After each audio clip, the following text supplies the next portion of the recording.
Cerita malam ini masih tentang pengalaman-pengalaman mengerikan yang dialami oleh Om Heri dan Wahyu di rumah dinas perkebunan karet yang berada di tengah hutan. Cerita dimulai di hari Minggu pagi. Dan hari Minggu biasa kami habiskan untuk beristirahat. Biasanya juga setelah sholat subuh aku melanjutkan tidur hingga siang. Sedangkan Wahyu seringkali mengerjakan hobinya dalam hal berkebun. Dia itu akan menanam dan merawat tanaman di sekitar rumah. Pokoknya pohon singkong, cabai, tomat, pisang adalah beberapa tanaman yang menjadi perhatian Wahyu di kala senggang. Begitu juga pada hari Minggu pagi itu. Sekitar jam 10 pagi, aku baru bangun tidur. Pagi menjelang siang yang sebenarnya cerah. Dan benar aja, ketika membuka jendela kamar, suasana di luar sangat cerah. Langit tanpa awan, udara juga tenang. Beberapa burung berkicau di dahan pohon. Embun dan kabut sudah hilang sepenuhnya. Jadi suasananya benar-benar indah dan menenteramkan. Hanya udara bersih sejuk yang terhirup sepanjang tarikan nafas. Beberapa menit lamanya aku menikmati momen itu. Bisa dibilang ini adalah salah satu penggalan waktu yang bisa dinikmati di perkebunan karet ini. Karena jauh dari kesan mencekam dan menakutkan. Setelahnya, aku bangkit dan melangkah menuju ruang tengah. Dan ternyata, di atas meja sudah ada singkong goreng. Walaupun udah dingin, tapi masih tetap menggugah selera. Karena sepertinya Wahyu menggorengnya sejak pagi tadi. Sambil menyantap singkong, aku duduk di kursi yang menghadap bagian belakang rumah. Jadi, membelakangi halaman. Setelah beberapa potong singkong berpindah ke perut, rasa haus mulai datang. Aku pun langsung menuju dapur untuk mengambil air sekalian bikin kopi. Nah, ketika itu aku baru sadar kalau sejak tadi aku sama sekali belum melihat Wahyu. Aku pun iseng membuka pintu belakang, sekedar melihat apakah ada Wahyu di sana atau tidak. Dan ternyata gak ada. Selesai bikin kopi, aku kembali ke ruang tengah. Dan saat itulah aku melihat Wahyu dari jendela ruang tengah yang ada di sebelah kiri. Oh, ternyata dia di sana, gumamku. Kala itu Wahyu terlihat berjongkok membelakangi rumah. Jadi aku gak bisa melihat langsung wajahnya. Dan dia itu lagi kelihatan tekun banget sama tanaman-tanamannya. Entah membersihkan atau memetik buahnya. Melihat hal itu aku pun jadi tenang. Karena setidaknya aku tahu Wahyu tidak kemana-mana. Aku pun melanjutkan menikmati kopi dan singkong goreng, ditemani juga dengan suara siaran radio pagi. Tidak lama kemudian, aku mulai membaca koran harian yang belum kubaca. Jadi, beberapa hari yang lalu, ketika kami pergi ke kota, Wahyu memang membeli beberapa majalah dan koran. Karena seminggu sekali kami memang punya kebiasaan membeli majalah dan koran. Itu adalah salah satu cara kami agar tetap mendapatkan informasi dan berita dari dunia luar. Jadi pikiran dan wawasan terbuka, tidak seperti katak dalam tempurung. Meskipun di tengah hutan, kami tahu berita-berita nasional dan dunia. Satu persatu koran harian itu kubaca berlahan. Karena kami memang membeli beberapa koran dan majalah, jadi gak hanya satu. Nah, ketika sedang serius membaca, tiba-tiba Wahyu masuk ke dalam rumah lewat pintu depan. "Udah ngopi yuk," tegurku. Tapi Wahyu gak menjawab. Dia itu terus aja berjalan ke arah kamar mandi, lalu masuk ke dalamnya. Ya mungkin dia gak dengar, pikirku. Karena memang aku menegurnya ketika dia sudah hampir sampai di belakang. Lalu ya udah, aku lanjut membaca koran. Karena memang banyak berita seru dan menarik yang menyedot perhatian untuk tekun membacanya. Sampai ketika aku harus jeda membaca untuk menyeruput kopi yang sudah mulai mendingin. Saat sedang menikmati kopi itulah aku sedikit terperanjat kaget. Karena melihat Wahyu yang tiba-tiba sudah berada di luar lagi. Tepatnya di halaman samping rumah. Kenapa aku kaget? Itu karena aku gak nyadar kapan dia keluarnya. Karena perasaanku dia masih di kamar mandi. Oh, apa mungkin karena aku serius baca ya? Makanya gak lihat, pikirku. Kala itu, Wahyu diam berdiri membelakangiku. Jadinya lagi-lagi aku tidak bisa melihat langsung wajahnya. Dan lagi posisinya juga cukup jauh. mungkin sekitar 30 meter dari rumah. Dan saat itu, dia itu seperti sedang memperhatikan sesuatu. Pandangannya mengarah ke atas seperti ada yang menarik perhatiannya di atas sana. Dan karena penasaran dengan apa yang sedang Wahyu lihat, aku pun ikut-ikutan melihat ke arah pandangan Wahyu lewat jendela. Tapi ya nggak ada apa-apa.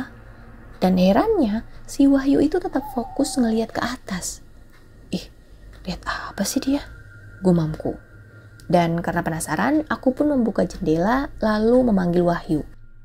Yuk, ada apa sih? Kamu ngelihat apa sih? Teriakku. Dan saat itu, Wahyu menoleh. Tapi beberapa detik kemudian, aku terdiam. Karena ternyata itu bukan Wahyu. Aku bahkan sama sekali tidak mengenalnya. Kami pun sempat bertatapan sejenak. Saat kemudian, entah siapa orang itu, dalam posisi berdiri diam, dia mulai tersenyum. Perawakan dan pakaian yang digunakan nyaris sama dengan Wahyu. Dan aku yakin banget kalau yang tadi masuk ke rumah dan ke kamar mandi ya dia juga. Tapi kalau itu bukan Wahyu, terus Wahyunya mana? Pikirku. Aku yang kala itu masih bingung terus memperhatikan laki-laki itu. Dan anehnya, jika diperhatikan, senyum pemuda ini tampak beda.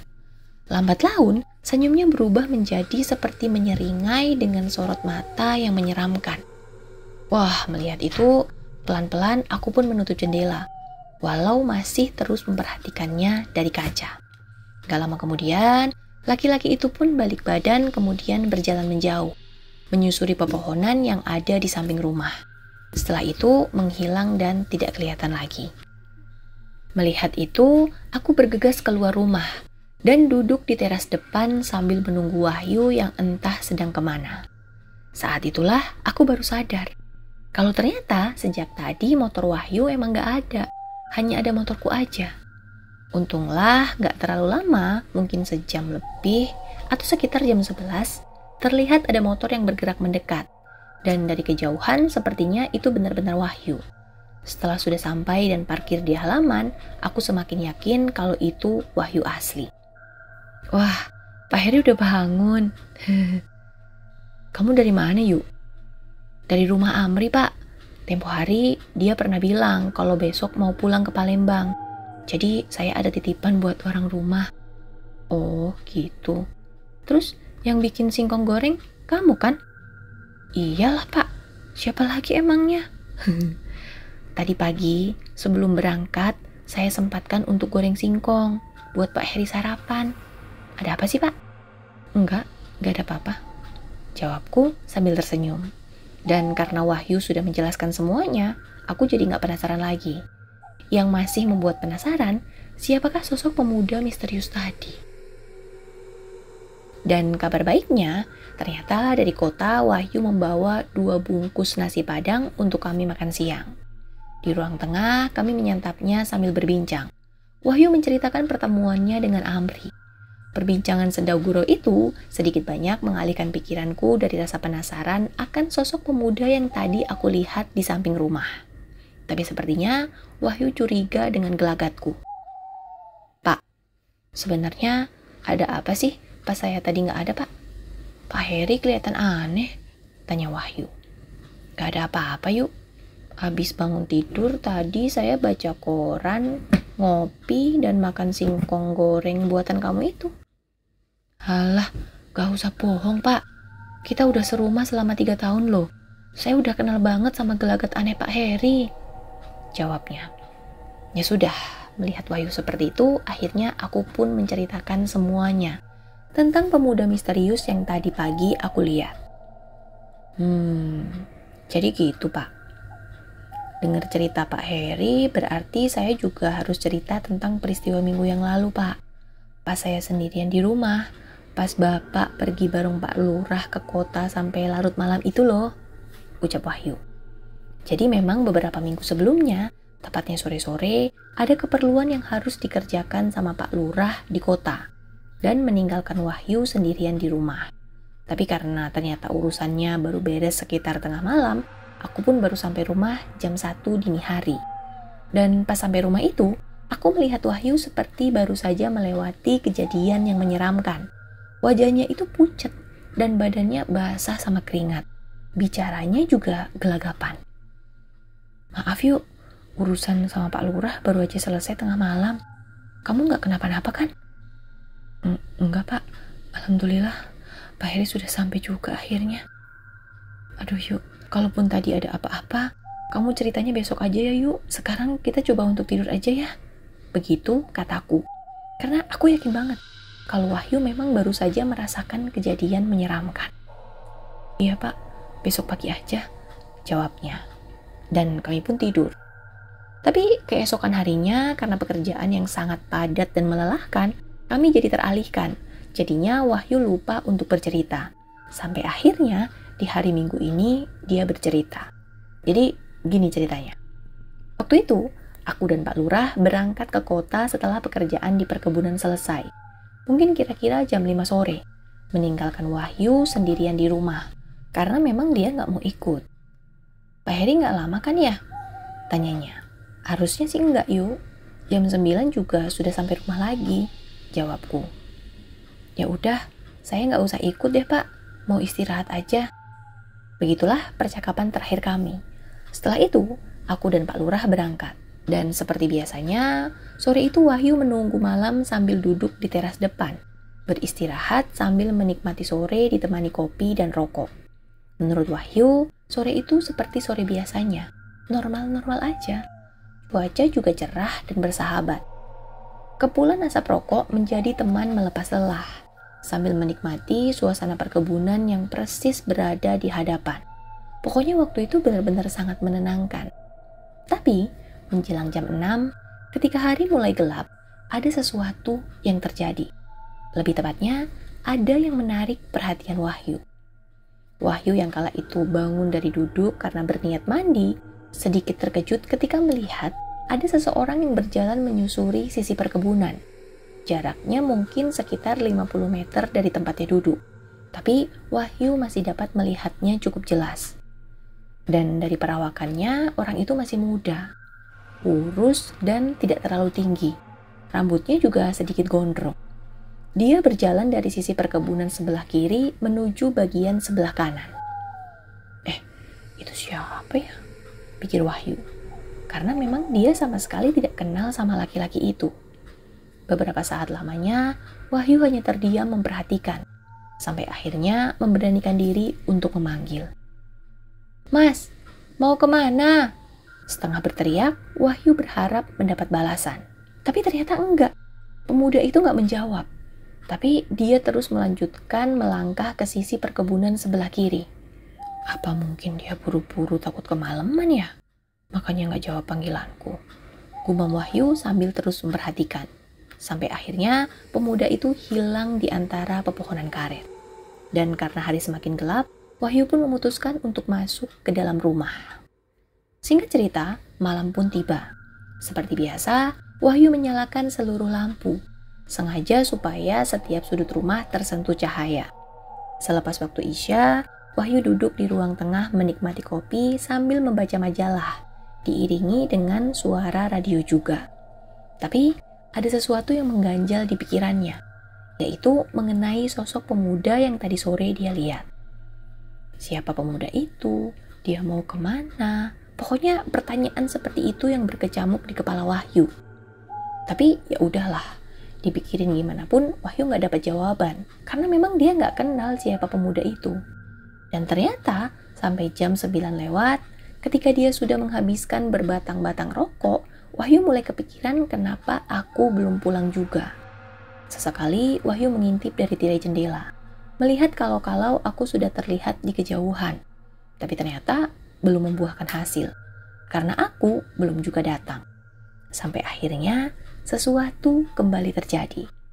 Entah ketika sudah keberapa kalinya Wahyu mengintip keluar, Wahyu melihat ada sesuatu di depan perkebunan, mungkin sekitar beberapa puluh meter dari rumah. Kala itu Wahyu terpaku dan menajamkan penglihatannya untuk menembus gelapnya malam itu. Karena apa? Karena dari siraman cahaya langit cerah malam itu, dia melihat sesuatu.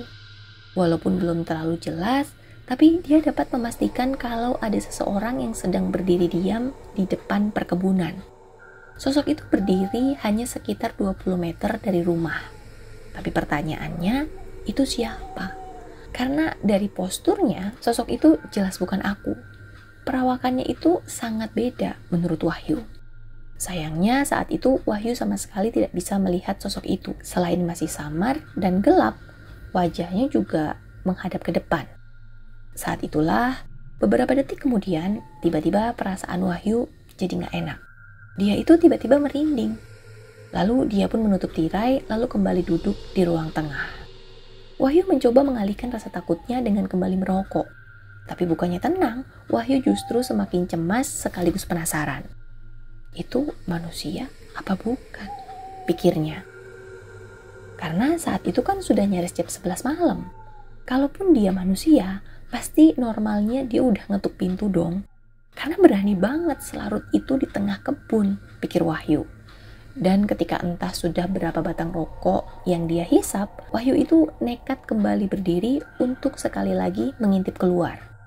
Awalnya, Wahyu agak lega setelah tidak lagi melihat sosok itu di tempat tadi.